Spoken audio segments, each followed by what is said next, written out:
Anong mensahe ang kailangan marinig ng mga Aries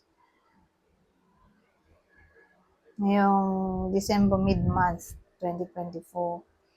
Pwedeng nangyayari na to o mangyayari pa lang. Kung hindi man para sa inyo itong magiging reading, edi baka para sa someone na malapit sa inyo o sa someone na kakilala niyo mismo.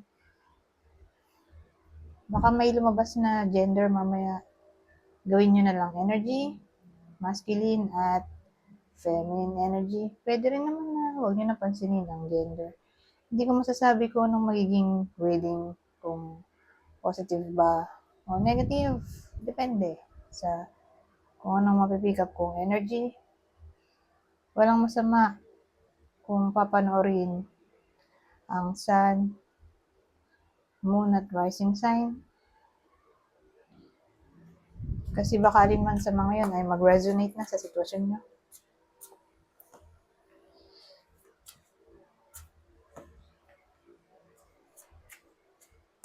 Aries.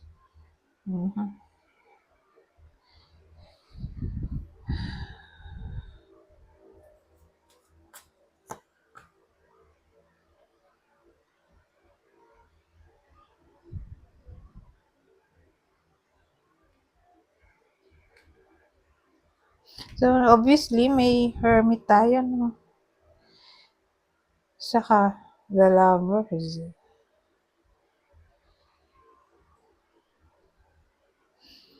Buti na una to. So, nag-soul searching na siya. Ito, overcoming trials na.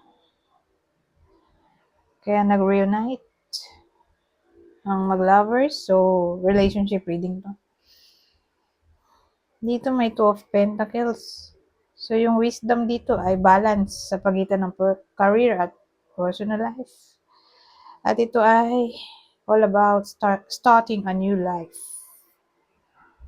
Ano kayang nangyari, no? Kasi may someone dito nag-soul searching. Kasi hindi magso-soul searching ang tao kung walang nangyari. Diba? Na negative. Anong nangyari dyan sa The Hermit? Ba't kinailangan niya pang mag-contemplate?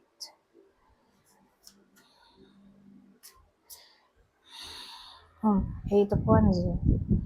Nangyari. Wow! Five of Swords.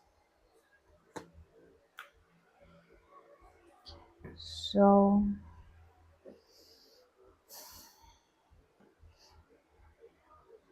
pag ganyan kasi, karoon ng no contact o lack of commitment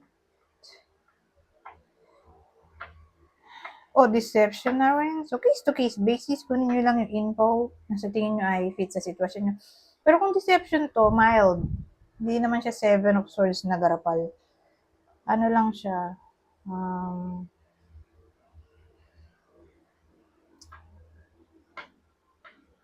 basta mild version ng Seven of Swords. So, dyan papasok yung sneakiness, may tinago na hindi inopen. Example, text messages na binura. Bakit binura? Diba?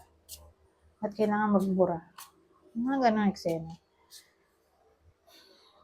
Pero kung may Eight of Wands,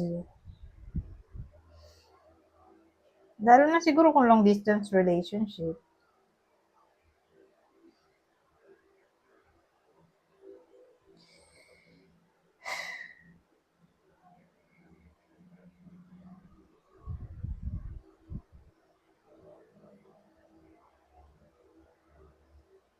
maganda Nine of Wands yung dulo. Na kahit nagkaroon ng ganitong problema, naging matatag. Naayos nga dito, di ba?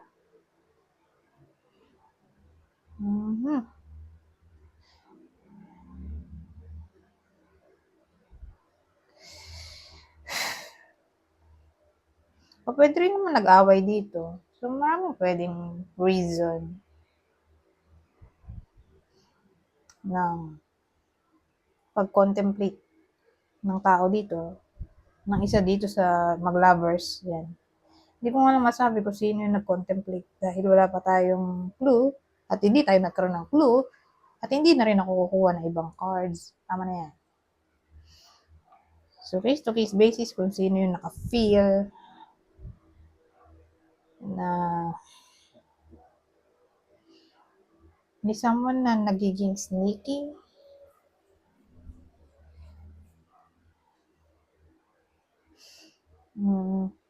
O prone sa arguments in a way na mahilig sa drama. So, yun yung Five of Swords. Sabi ko nga sa inyo, maraming meaning. So, kunin nyo lang yung meaning na sa tingin nyo, i-fit sa inyo.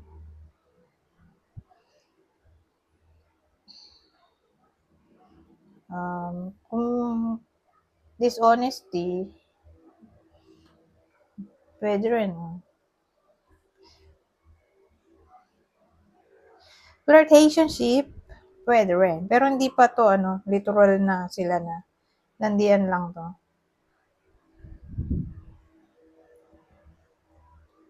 So again, tingin ko silang dalawa magta-try i-meet ang isa't isa sa middle para magkasundo.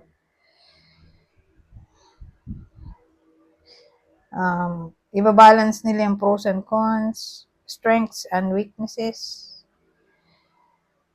sa connection. Basta ang mahalaga sila mismo ay willing ayusin ang problema dito at nag-move on na sa nangyari.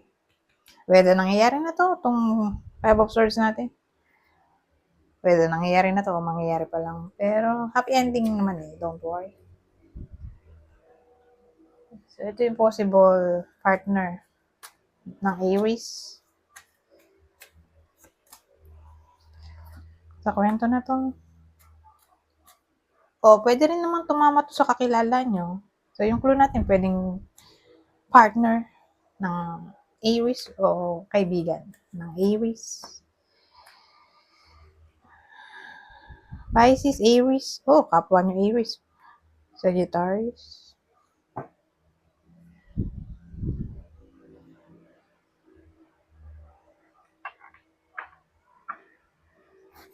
Ngayon, kuha tayo ibang deck.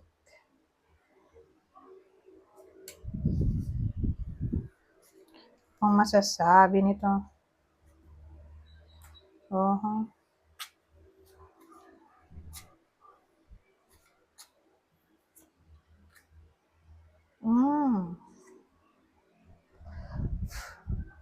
Well, maraming pwedeng meaning. Una, may someone from the past, maaaring babae, yung magbalik sa buhay ninyo. Whether babae o lalaki nanonood, basta babae yung magbabalik na hindi nyo na nakakausap. Ngayon, whether friendship to or relationship, yung babae ay may tendency na maging freedom-loving. Baka pusa, di ba? Literal na pusa. Ayaw nila nang kinokontrol sila. Di ba? Mas siya mas aggressive kaysa sa aso. So, ang point ko, itong pusa ay gusto nila ng independence. Ganun. So, yung babae natin, whether kayo mismo to o person nyo, o someone na malapit sa inyo, kasi pwede rin naman sa friendship to, ay all of a sudden, hindi na clingy. Parang gano'n. Hindi na clingy, gusto magsolo, o lagi nagsusulo. O hindi nagpaparamdam, biglang naging cold. So kung papansinin nyo, mas sweet yung aso, di ba? Kaysa sa pusa. Pero case to case basis. May mga pusa rin namang sweet, pero so napansin ko, parang 20% lang yung sweet. Sweet na pusa. Malamang pa rin yung pusa na mailap. So napansin ko lang naman. Mas submissive pa rin talaga ang aso.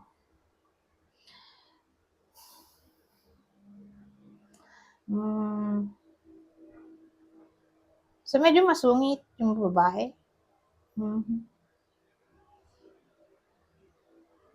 Pwede rin. O intuitive. Ngayon, ibang case,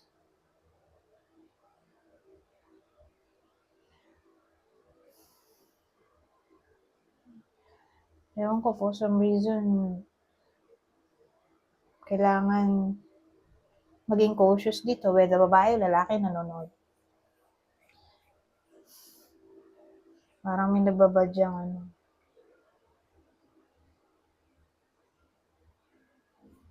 may nababadyang bad omen. Pero babae lang yung tatama ng reading na to.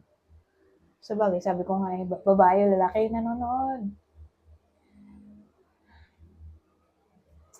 Lalo na siguro kung babae.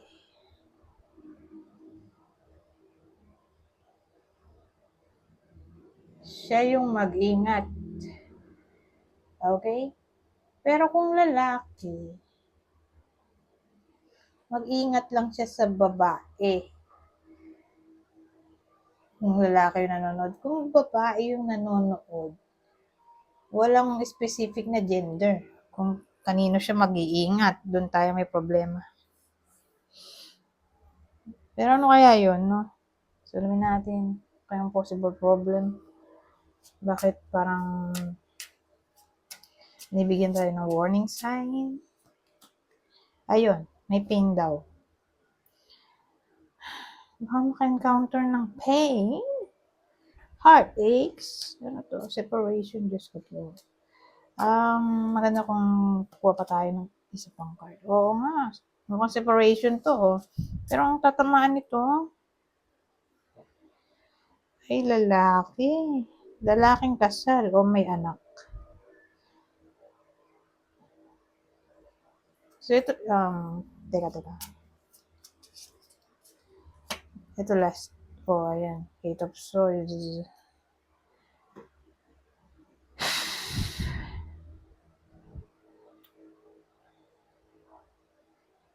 Babae. Tapos may lalaki.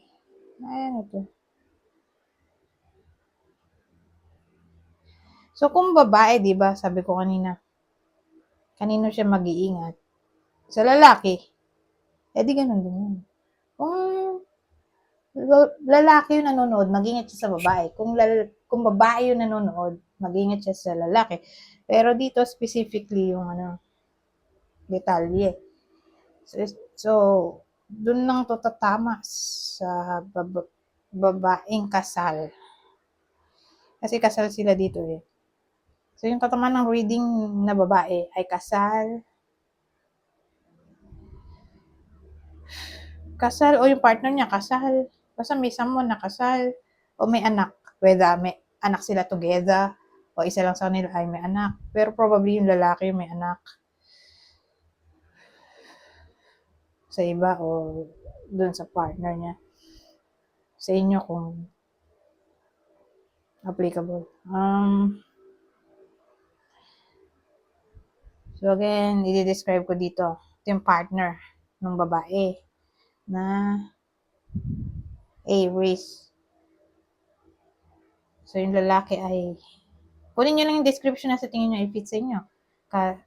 Kasal, tatay, mayaman, kung di mayaman, may sariling business, kung walang sariling business, may trabaho. Walang trabaho, may pensyon. Walang pensyon, may sumusuporta sa kanya. Forever na, grabe rin ha. Yun ang masaya, no? May forever na sumusuporta. Pamilya, kapamilya. So, ganon. Sabihin natin, mayaman yung pamilya. Kasi sinusuportahan siya. May ganon eh. Nangyari yan sa totoong buhay. Kahit matanda na. Napadalan siya ng pera. Kahit wala siyang work. Napadala ng kapamilya.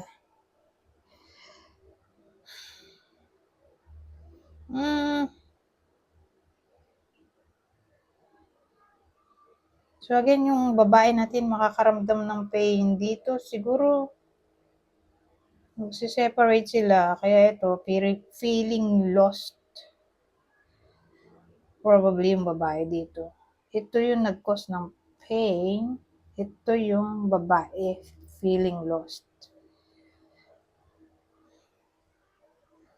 Feeling trapped. Sa sitwasyon. Kasi malaki talaga ang chance ng separation for some reason. O baka mag-away sila. Kasi nga pain to.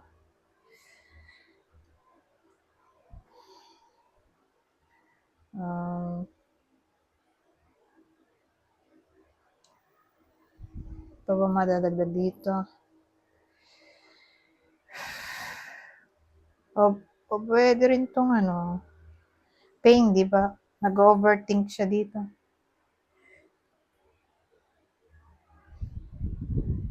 Ngayon, dito tayo sa huling deck. Ano pang masasabi nito? Ay! Di ko na clear. Kung sino yung tatamaan ng reading natin. Yung kasal lang, di ba? May kasal sa kanila. Whether sila pareho kasal o yung lalaki lang yung kasal. Pero definitely lalaki yung kasal. O may anak. Mayaman. May trabaho. Yung mga sinabi ko siya yun. So, pwedeng kakilala nyo to o kayo mismo to. Kasi nga, syempre, general reading to. Kunin nyo lang yung info na sa tingin nyo ay fit sa inyo. So, yung clue natin, pwedeng tumama dun sa kakilala nyo o sa person nyo mismo. Ha? Kasi rumble-rumble na to. Sagittarius? At Scorpio? Aries? Ito naman, Cancer, Scorpio, Pisces. Umulit yung Scorpio o Scorpio.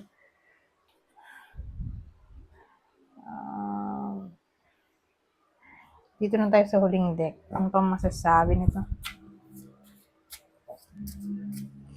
Kahit dito, may disaster. Ito, unrequited love. Oh. Pero ito, card ng resilience. So, papakatatag. Parang ito lang yung 9 of wands natin dito. Eh, nakalagay pala eh. Nag-iisip pa ako ng mga meaning nakalagay pala dito.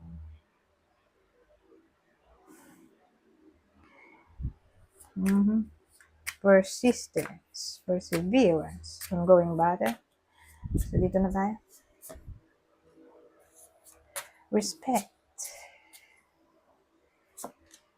Healing.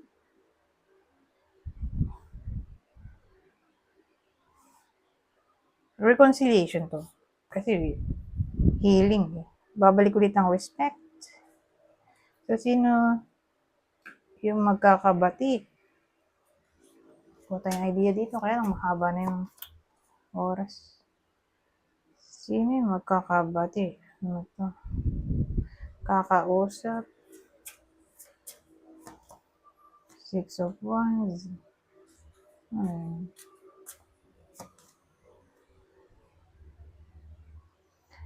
Well,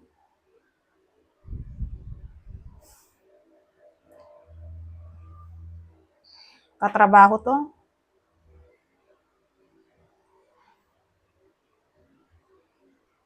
Kasi may respect eh. Healing, respect. Probably katrabaho. Kaya babalik ang respect kasi may success na magagawa. Parang mariredeem niya yung kanyang sarili dito. Ito, brilliant idea.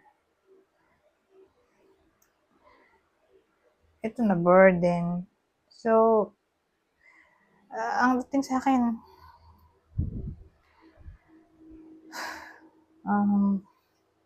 may someone na ito feeling burdened, stressed sa workplace. Okay? Na para bang matatapos niya lahat tong task niya. Yun siguro yung magagawa niyang victorious dito. O may invent siya na something o masusolusyonan niya ang something na komplikado, difficult task. Ganun eh. Parang mag-acquire siya dito ng recognition, inspiration. Siya yung magiging inspiration. Recognition, ano pa ba to? Victory, saka success. May ma-accomplish siya siguro.